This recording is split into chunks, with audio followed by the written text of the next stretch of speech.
morning, everybody. Good morning.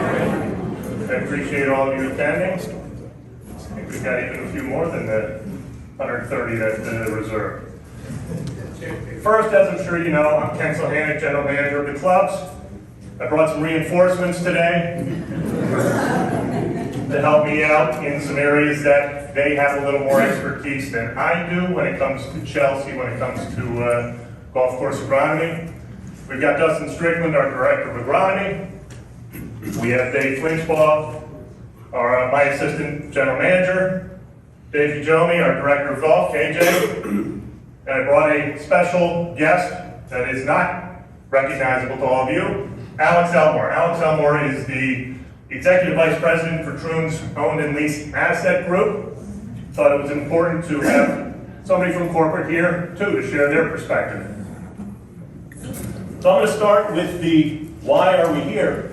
So one of the biggest reasons is to get in front of you, speak openly about the recent challenges you've experienced with overflow, changes that were made to address the overflow and to make tee time accessibility more fair to all golf members, and to also discuss the challenges we faced on the golf courses with conditions.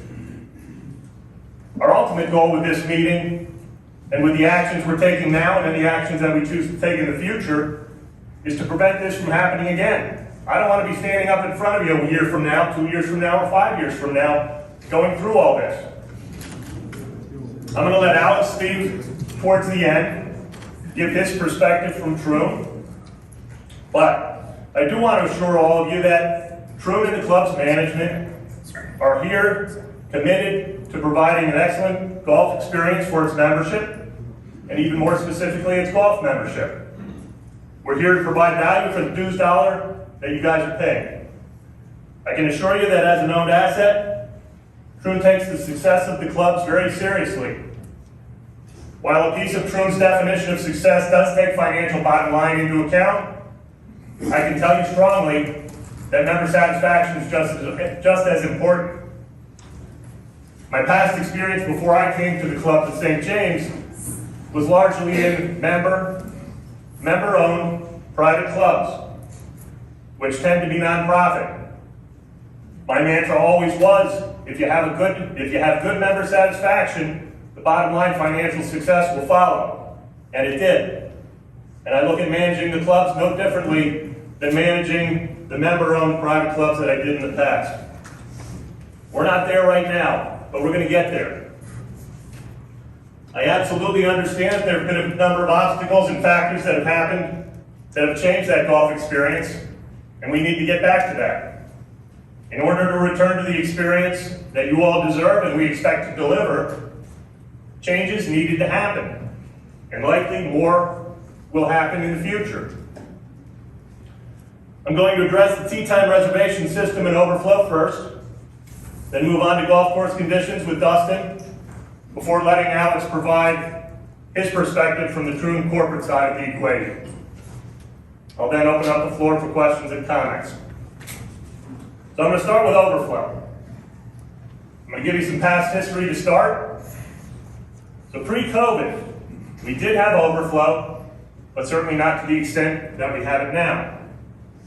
So what happened? Two things. First, the pandemic. And don't get me wrong, I'm not standing up here blaming the pandemic for overflow. I'm just saying it played a role in where we are now, not only relative to overflow, but on the golf course conditions side too.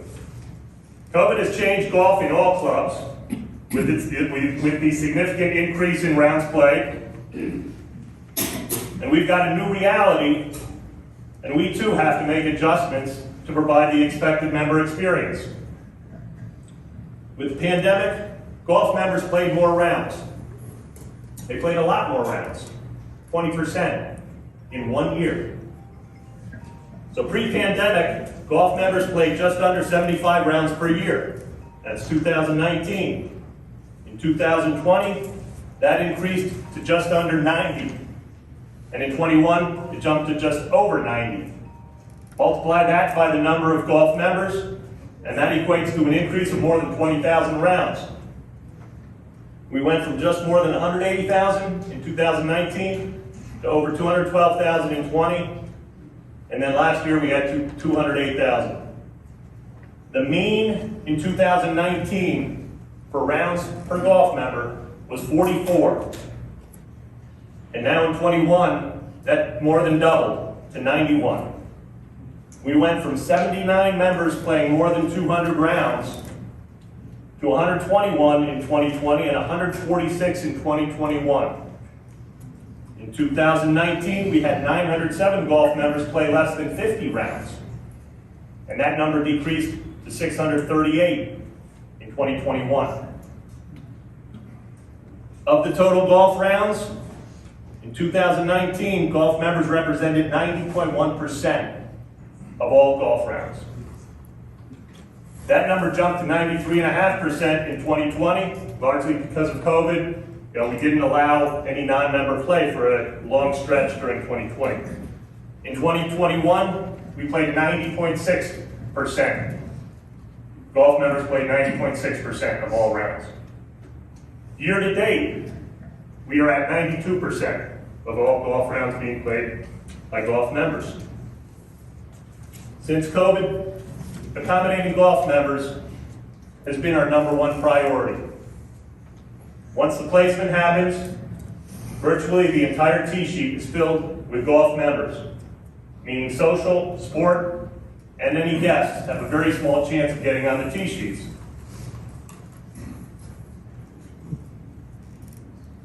In fact, we've continued to hold back on allowing members to have flexibility to bring guests, which often is family because of the increased demand of our golf membership. And at a point, I do want to get back to the point where golf members can freely bring friends and family to play golf here.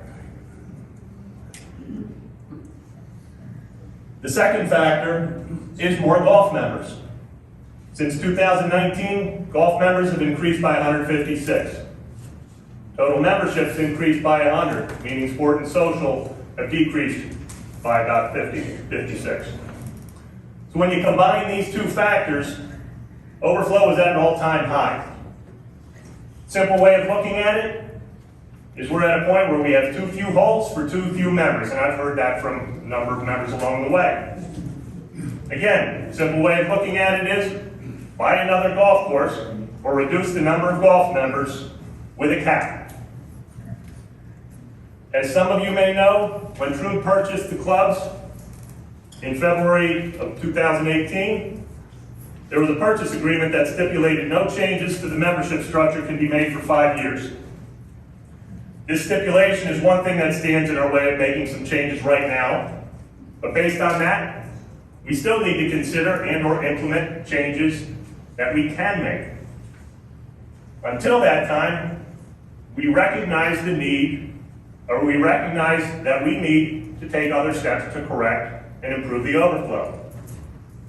So towards the end of last year, we dug in deeper into the tee sheets, into the daily tee sheets, as to how many recurring requests we had, how many went on overflow daily, how many on the original tee sheet actually played on the day of. We learned quite a bit. First, we learned that anywhere from 40 to 60% of the members on the original placement did not play on the day of. Let's call that an average of 50%. So half of the members who were originally placed did not play on the day of. There's something wrong with that.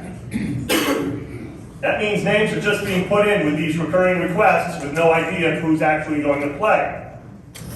This methodology was keeping members off the tee sheet and putting them on overflow.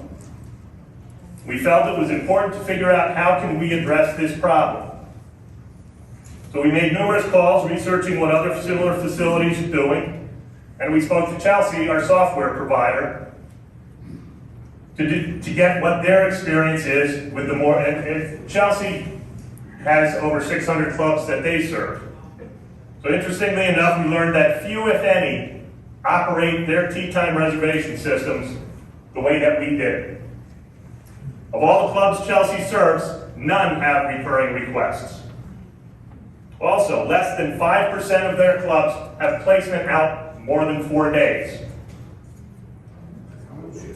70% of true and purvey clubs have placement between 4 and 7 days.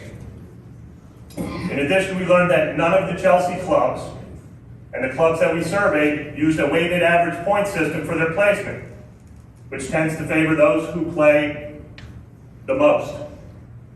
They all used a total points system.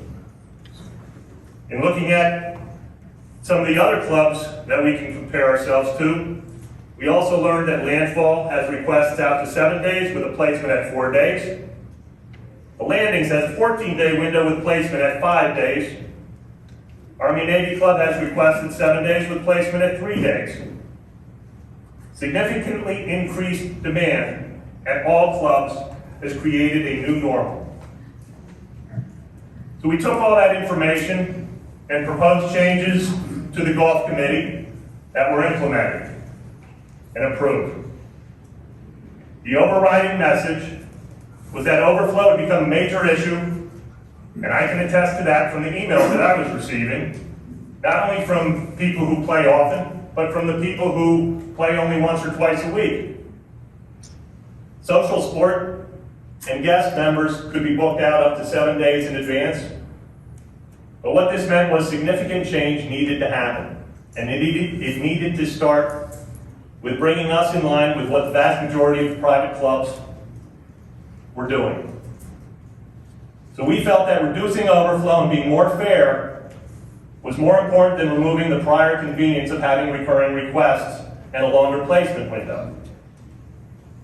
So prior to the changes, we had recurring requests. Requests could be made up to 28 days in advance, and the booking window was 14 days, and we had the weighted average point system. We tended to see overflow on average on weekdays of 150 golf members. So the changes that we made were as follows.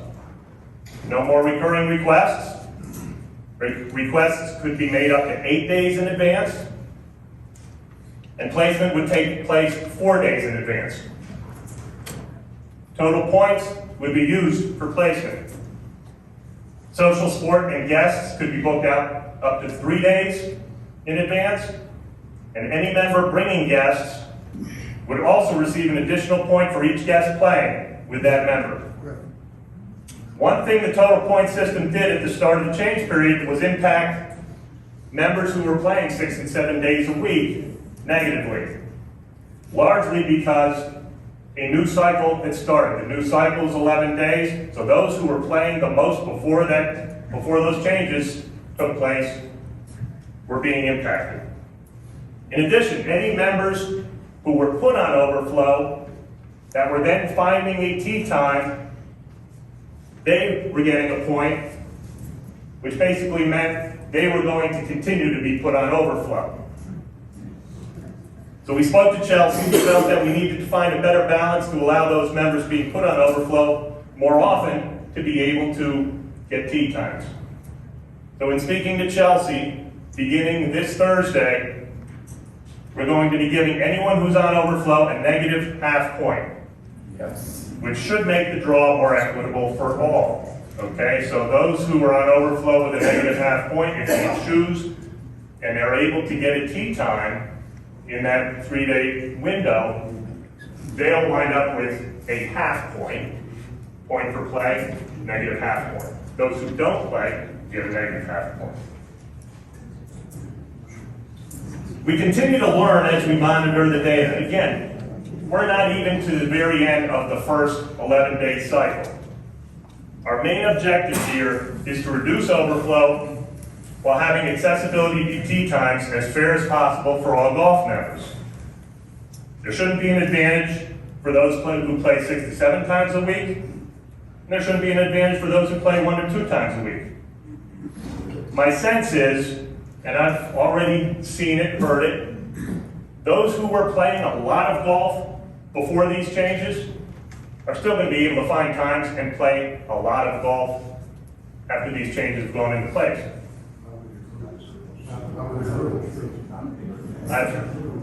I've heard the concern that the 4-day placement isn't nearly enough. I fully understand that this is a lot less than the 14 days prior, and that this creates some level of inconvenience. again, we looked closely at what others are doing, and in our efforts to create a more accurate tee sheet from placement to day of play, we felt 4 days was the right number. I'm sure members will be able to make their appointments much further in advance so that they can work in their golf.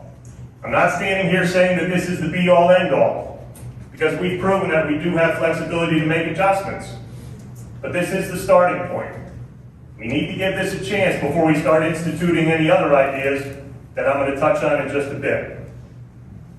So we've had these new rules in place for about 10 days, so nearly a full cycle. The new rules are working.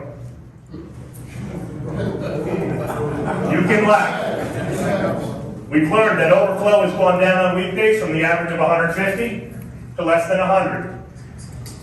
In fact, each of the past 2 Mondays, and I include today, which has been one of the higher days in the past, it's less than 50. In addition, we're now seeing less than 25% of the members on the original tee sheet not playing on the day of play, as compared to the previous 50%. This is progress. That said, I'm not standing here saying that less than 100 on overflow is acceptable either. We've discussed and considered a multitude of other ideas, but understand that many of these other options have a cause and effect too. So, some of the other ideas that we've talked about: eliminating the annual cart plan, or limit the rounds one can play on the annual cart plan, or start charging more if you reach a limit. Based on the fact that some members would be paying more money because of how much they play, those who play the most, again, likely wouldn't be happy. Though I imagine to some it may not matter. But this still falls into the not what I signed up for when I joined. Reduce the tee times from 10 minutes to 9 minutes, or 8 minutes. This is a tough one. We are already maxing out our golf courses and stressing them with the increased rounds. I can tell you there's a correlation between an increase of 30,000 rounds in 1 year and course conditions that have suffered. I really don't want to risk impacting course conditions more by doing another 5, 10, 15,000 rounds. In addition, years ago, we did have tee times that were 8 or 9 minutes apart. When that happened, pace of play was an issue. Pace of play here tends not to be a major issue. It's amazing to me the number of rounds we have, and people are still, for the most part, playing in 4 hours. I'm really not that interested in seeing pace of play become an issue. Limiting rounds per household or per golf member. This is similar to the annual cart plan option. It's going to impact those who came here to play golf 6, 7 times per week or cost them more in fees. Use a course at Members Club for 9 holes only. Something worth talking about. Could make sense, but I'm not totally sure if that improves overflow. Many members now don't sign up for the 9-hole only morning option, but choose to play only 9 holes at the other clubs that have 18. Creating a par 3 course out of 9 holes at one of the courses at Members Club. Again, may be worth considering, but there are unknowns as to if this would improve overflow, and obviously there's a pretty significant cost attached to the construction in a period where 9 holes are out of play, resulting in more overflow for a long time.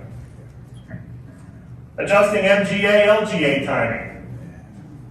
Change your start times to earlier, create some more tee times, understanding that this impacts golf course maintenance by giving them less time to prepare the course. Make them play faster, since it seems as though their rounds... I figured that might get a laugh. Their rounds tend to be 5 hours. This is something we're going to talk about and bring up to the groups. Rounds shouldn't be 5 hours. So if we can control that, create a few more times. Adjust maintenance close days. We're getting ready to discuss golf course conditions. I'll be honest, they need as much time as they can get to maintain the courses. I'm not comfortable at this point taking time away from golf course maintenance. We instituted more maintenance days last year and still did close to 208,000 rounds. Distribute penalty points differently.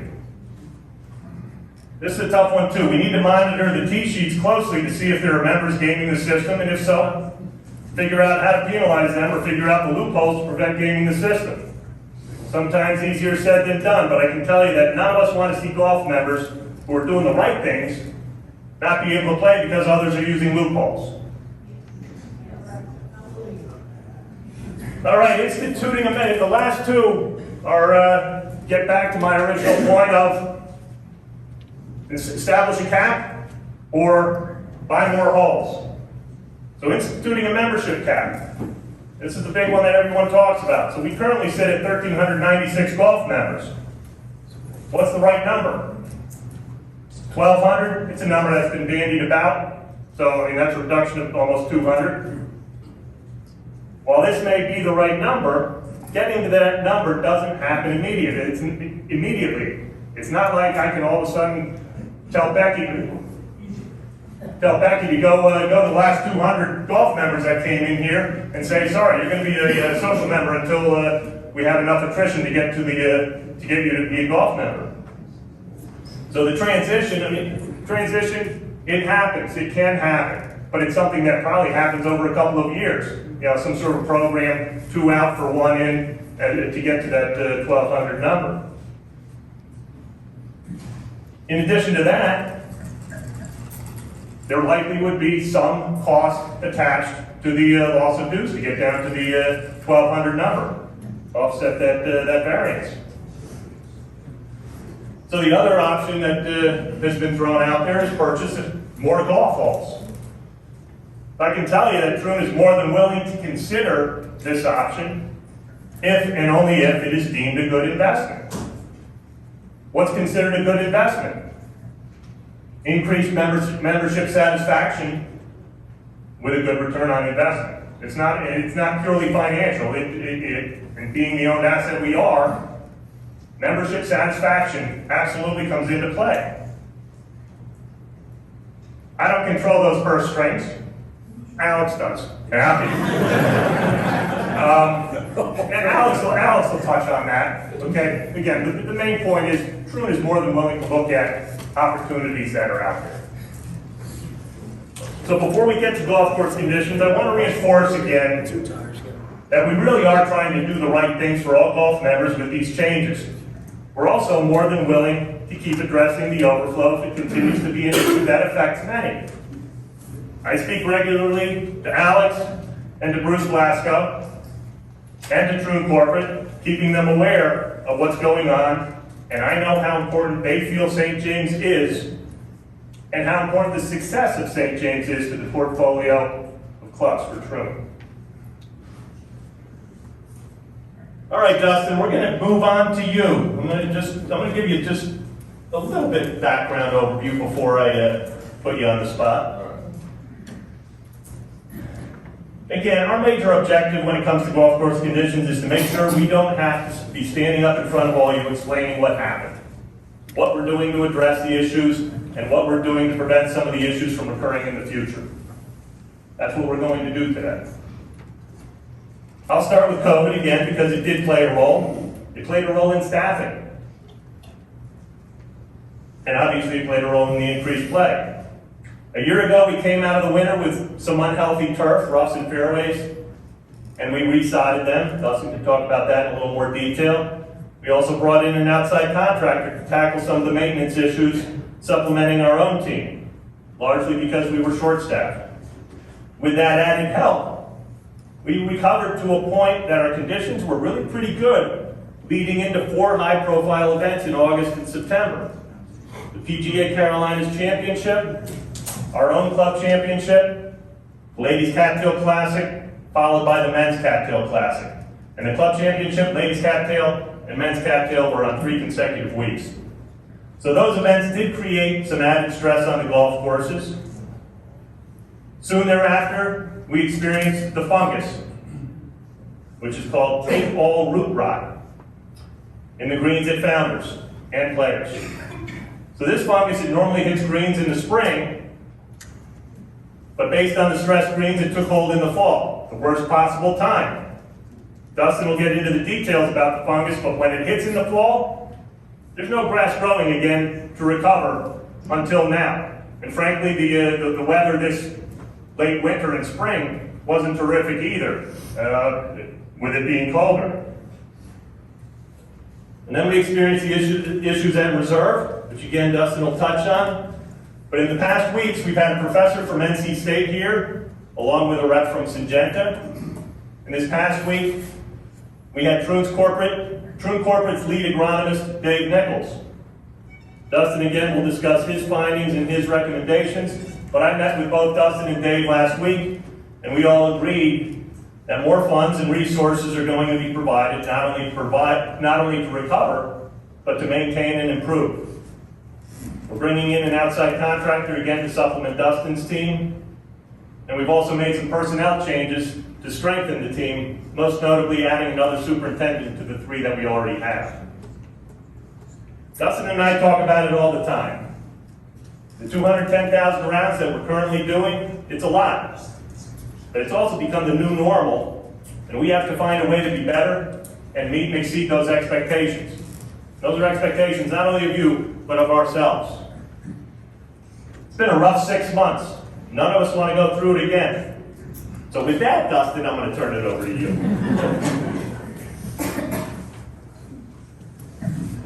Thanks for the warm welcome.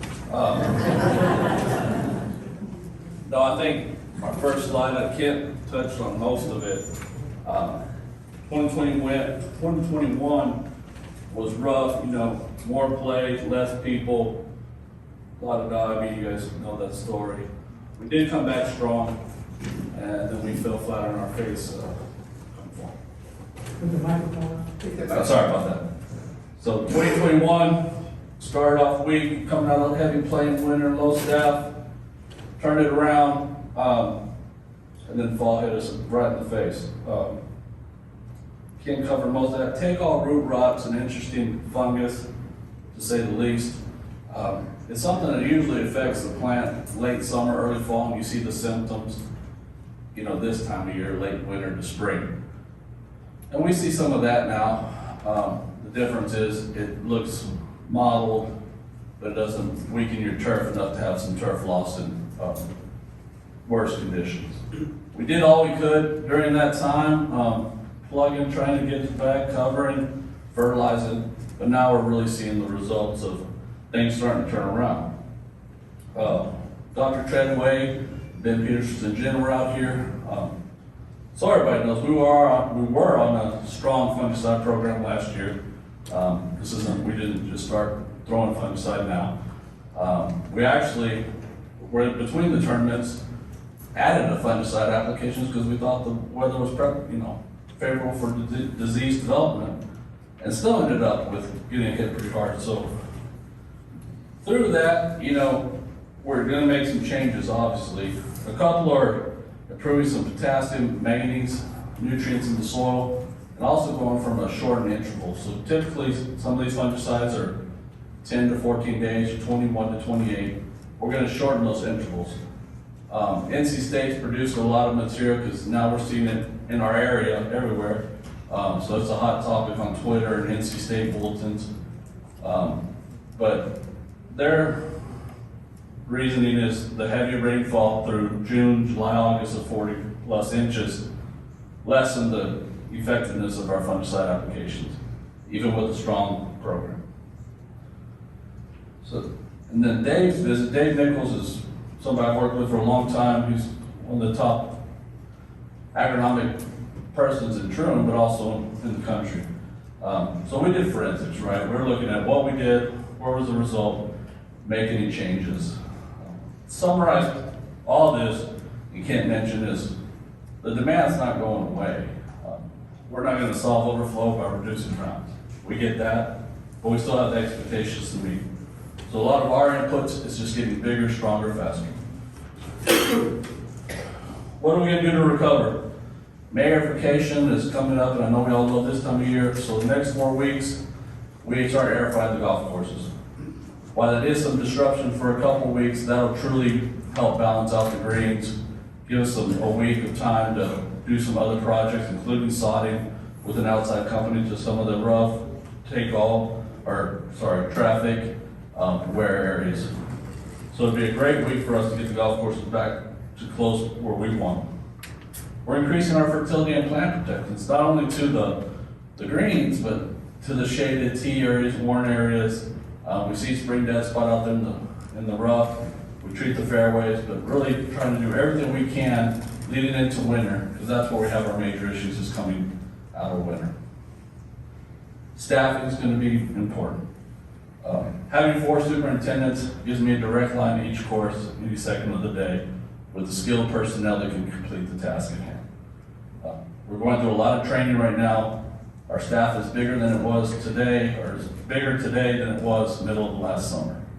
But there's a lot of new faces and a lot of no-shows, and that's because we build the staff. But continue not only get to the budget, but increase that staff size.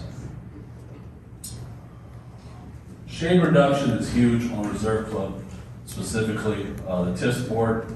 Out of the 4 courses, it's a different fairway, tee, rough, turf, as well as greens.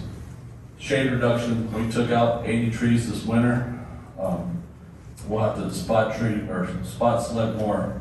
I was on number 1 reserve this morning with the superintendent. I'm looking at the worn out areas by our worst green on the courses, and you can map it with a pen. If I drew a paint line, you would see it from the shade. So that'll be a huge improvement, especially in the winter months. And again, just increasing everything we do. Not only applications, but applications around bunkers, applications close to greens where you don't want to get stuff on the green. It's a lot of handwork, a lot of time, and it's a lot of what we need. So the reserve, put a note here, think attached on all of it, staffing, shade reductions, having a dedicated superintendent.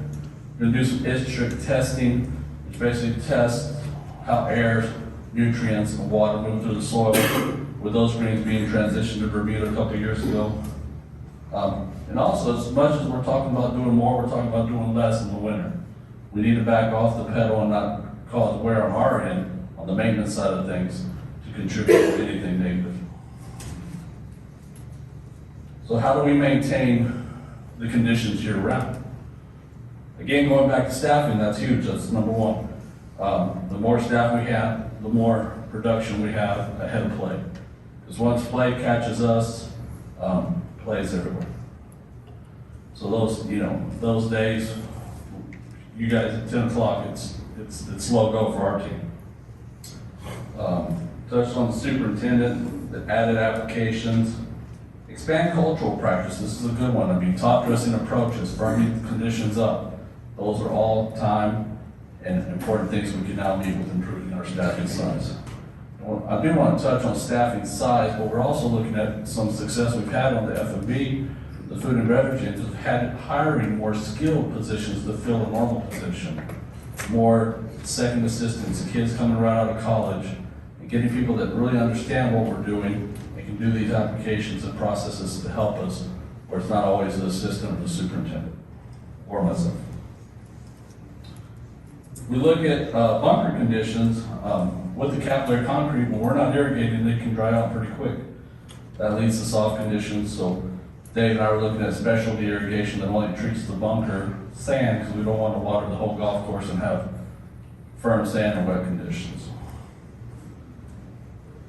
Overseeding. Overseeding we've talked about, or wrote about mostly. It's a bell curve. You can have really good conditions in the winter, and you have a severe drop down, or you try to even the bell curve out. But it's something we look at all the time. We hear the comments, we take those seriously. If we do go back, it would be a rotation probably scenario. So we're letting the course rest while we overseed. Next time we overseed will be the best transition we've had, because we've had a couple of years off. We also look at tee boxes. We only do the par 3s. Do we need to do all the tees, or do we need to do the tees that suffer the most wear? All those things are being considered. The growing season is the time when we really can compete. When the grass is growing, we can meet the demand a lot easier than the winter. So we got to take the growing season and not only provide the conditions, we all desire, but make sure we strengthen up to go through the off-season. So those are some of the areas and directions we are taking to not be here again.